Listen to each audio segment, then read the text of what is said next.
Mamatay ka na. Malunod ka sana, hampas lupa, sabi sa talaan ng karagatan. Sa pampang ng DM Buong, ikatlong sektor, ang dalampasigan ng mga pawikan ang may pinakamalakas na hampas ng alon. Nakaligtas ako, nakaligtas ako.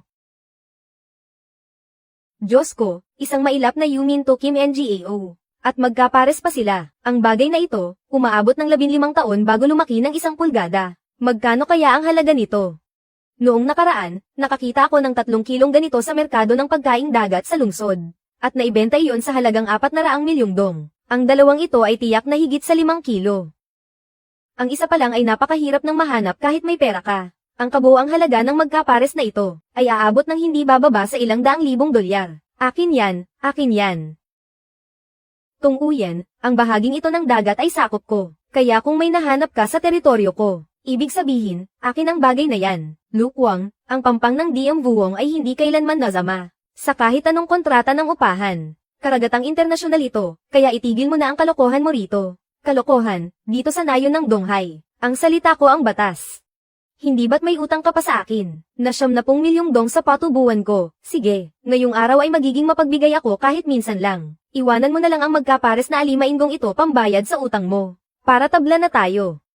Gagamitin mo ang pambihirang Yumin to Kim NGAO na may gintong guhit sa likod na inabot ng 15 taon. Para lang ibawas sa utang na 70 milyong dong. Lukwang, garapalan na yang pang-hold up mo. Tunguyan, huwag kang ang matigas ang ulo. Pumayag na si Kuya Kwang na gamitin ang alimainggong ito para bayaran ang utang mo. Ay malaking pabor na sayo. Ang isang taong tulad mo na wala ngang makain.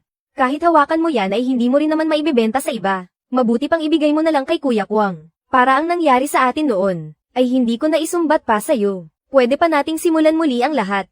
Umalis kayo, ngayong araw, sino mang manggahas na humawak kahit sa isang sipit ng alimango. Gagamitin ko ang kahoy na ito, para saksakin siya at gawan ng malaking butas ang katawan niya. Buisit, ayaw mo sa santong dasalan, gusto mo talaga sa santong papasan, ha?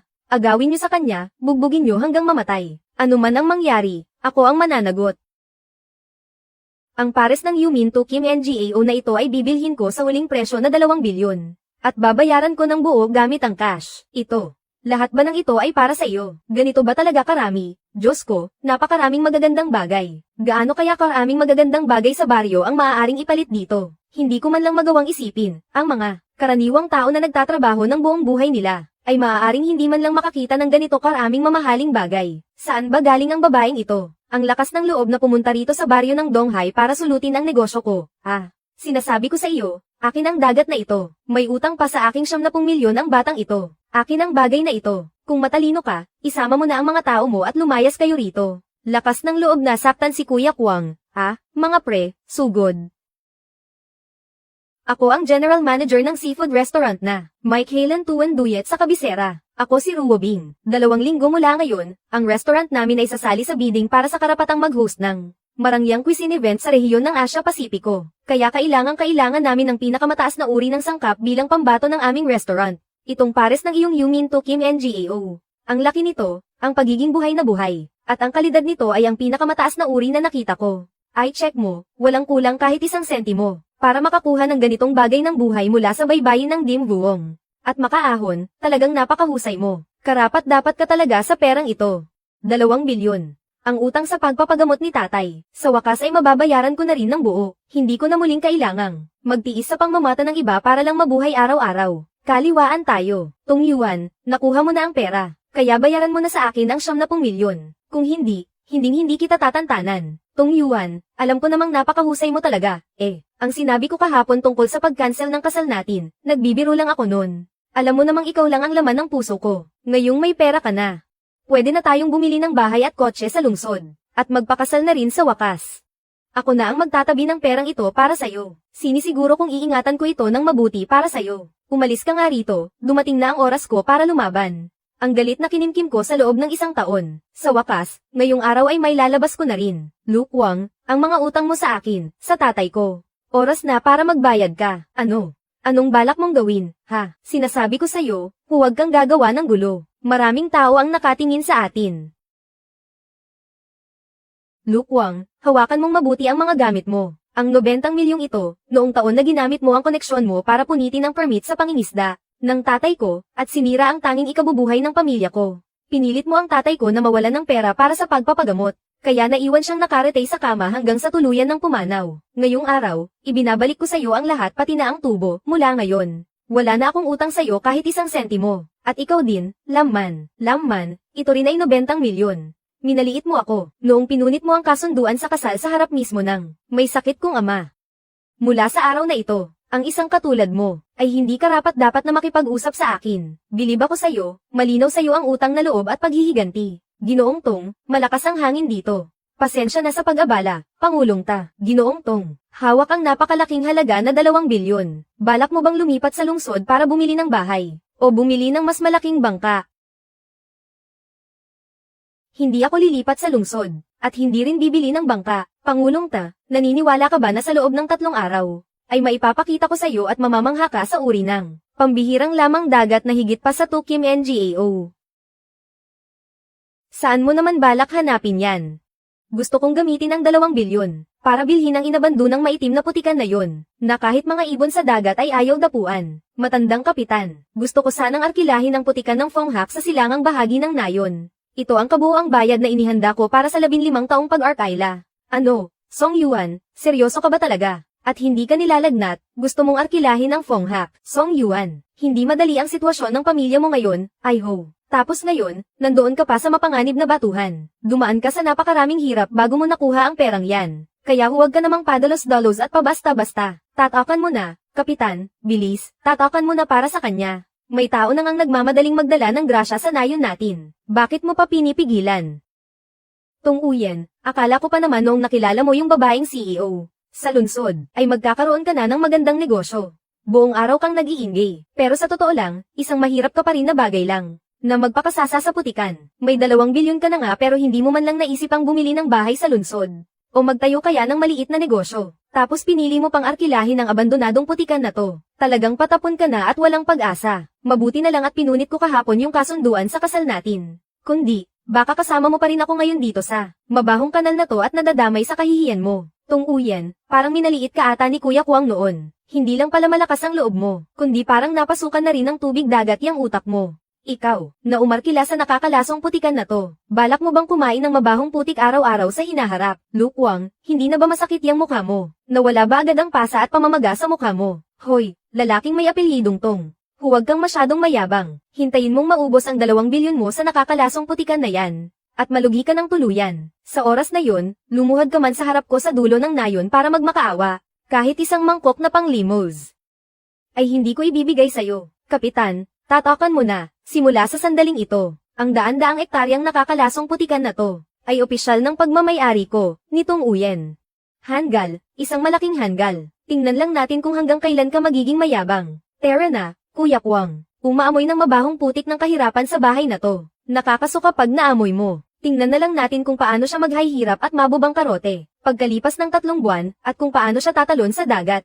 Ang hanggal na si Lukwang na to, ay walang kamalay-malay sa kung ano ang nasa utak ko. Ano nga ba talaga ang nakasulat sa Aklat ng Karagatan? At gaano katindi ang lihim na kaalaman sa dagat na mayroon ito? Aklat ng Karagatan, ika-4 na bahagi, kabanata ng kakaibang hipon, ang lagusan ng hangin sa malamig na batis, kung saan nagtitipon ang malamig na bango, ay ang lungga ng dambuhalang hipong yelo ng malamig na batis. Diyos ko, sa ilalim ng mabahong putikan na itinuturing ng buong baryo na may lason. May nakatago palang pambihirang uri ng pagkaing dagat. Ang buong katawan nito ay nagbubuga ng lamig na parang inukit mula sa yelo.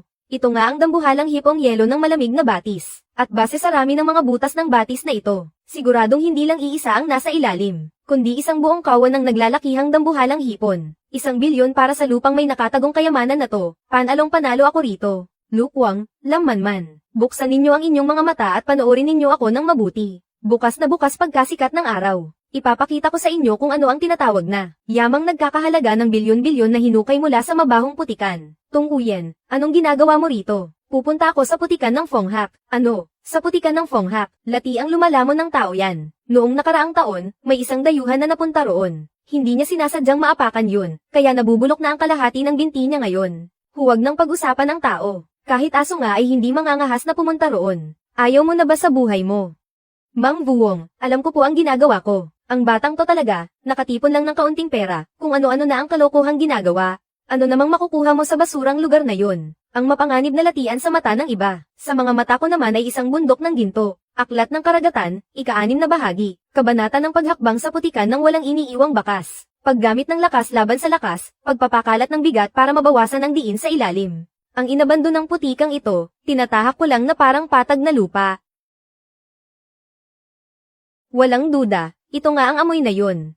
Sa paghuli ng pambihirang dambuhalang hipong yelo ng malamig na batis, hinding-hindi ka dapat gumamit ng bakal na kahig, at lalong huwag mong hihilahin ng bigla at sa pilitan. Dahil sa loob ng katawan nila, punong-puno ito ng kulay asul na taba ng yelo na nagmula sa malamig na batis. Maputol lang ang kahit isang bigatay ng hipon, mawawala agad ang lamig nito. Masasayang lang ng tuluyan ang napakalaking premium na hipong ito. 5 pulgada, 10 pulgada. Nahawakan ko na, transparent at may dalang lamig. Ito ang likod na talukap ng dambuhalang hipon. Gustong tumakas, huli na. Dalian mo, ang isang ito ang pinaka-premium sa lahat. Yung ilang daang gramo nga lang, nabebenta na ng milyon-milyon. Itong isang to, kahit paano ay may ilang kilo. Kung ibebenta ko ito sa Mike Halen Restaurant ni Bosta, siguradong aabot ito ng ilang bilyon. Ang pangalawa, ang pang-9, at ang pang-13. 1 bilyong puhunan sa pag-arkaila ng lupa, sa dami ng nakuha ko ngayong gabi. Babalik ang puhunan ko at kikita pa ako ng 10 beses na higit pa. Kuya, tingnan mo si Tong Uyen, naghahanap nga ng pagkain doon sa Nakal-Alasong Latian. Mahirap pa rin talaga ang isang mahirap, kahit may 2 bilyon na siya, hindi pa rin niya maiwan ang ugaling yan. Sa lugar na yon, kahit nga isang maliit na isda ay wala. Ano kayang basura ang makukuha niya roon? Sandali, mukhang mali yata, Kuya Bat. Tingnan mong mabuti ang basket niyang kawayan, halos mapuno na At saka kanina lang, yung dambuhalang hipon na hinugot niya. Diyos ko, ganito kalaki. Kumikinang pa nga ito ng kulay asul sa ilalim ng liwanag ng buwan. Ano? Diyos ko, naghahanap pala ng kayamanan sa loob ang batang to. Kaya naman pala naging sobrang tanga niya, para gumastos ng 1 bilyon para lang arkilahin ang bakanteng lupang yun. May tunay na kayamanan pala sa loob, kuya. Ngayon, ano nang gagawin natin? Bumaba ba tayo para agawin yun ngayon? Anong aagawin? Hindi mo ba nakikita ang hawak niyang bakal? Yung lokong yun, kahit sa teritoryo ni kamatayan ay naglakas loob na pumasok. Napakalupit niyang kumilos. Kung tayong dalawa ang bababa, hindi tayo uubra sa kanya. Kaya ano nang gagawin natin? Hahayaan na lang ba natin siyang umalis dala ang lahat ng kayamanan? Bakit ka ba nagmamadali? Bumalik muna tayo at mag-ulat kay Kuya Kwang. Ang tandang si Tong Uyen na yon, gumastos ng 1 bilyon para arkilahin ang lupa. Akala ba niya ay makukuha niya ang lahat ng mag-isa? Ngayong araw, ipapakita ko sa kanya kung sino talaga ang hari dito sa nayon ng Donghai. Tara, bumaba tayo at maghanap kasama ko. Kuya Kwang, tingnan mo dali, may mga bakas ng paa dito. Yung tandang si Tong Uyen nang umalis. Hindi man lang nag-abalang takpan ang mga bakas ng paa niya. Sundan lang natin ang mga bakas ng paa na to. Siguradong madali nating mahahanap ang kuta ng mga higanteng hipon. Napakalaking tanga talaga ng taong yun. Tinutulungan talaga ako ng langit na yumaman. Mga kasama, sundan ninyo ang mga yapak niya. Ang mga makukuha natin ngayong gabi. Isasama kayo ni Kuya Kwang sa sikat na club sa lungsod. Para magpakasaya ng buong 1 buwan. Ang galing mo talaga, Kuya Kwang. Dito lang po muna ako para magbantay sa inyo. Bilisan ninyo ang paghahanap dyan. Kapag natapos na kayo, kailangan na nating umalis agad. Sobra namang nakakatakot ang lugar na to. Kuya Kwang, bakit parang lalong lumalambot ang putik na to? At lalo pa itong bumabaho, saklolo. May humihila sa akin sa ilalim ng putik na to. Kuya Kwang, iligtas mo ako. Huwag nga kayong magpanik, mga walang silbi. Ang paa ko, may laso ng putik na to, sinusunog ang balat ko. Kuya Kwang, anong nangyayari sa inyo? Man, tulungan mo ako, kunin mo ang lubad at humingi ka ng tulong. Bilisan mo, tunog yan ng paparating na high tide. Bakit napakabilis naman yata, tumataas na ang tubig, tulong.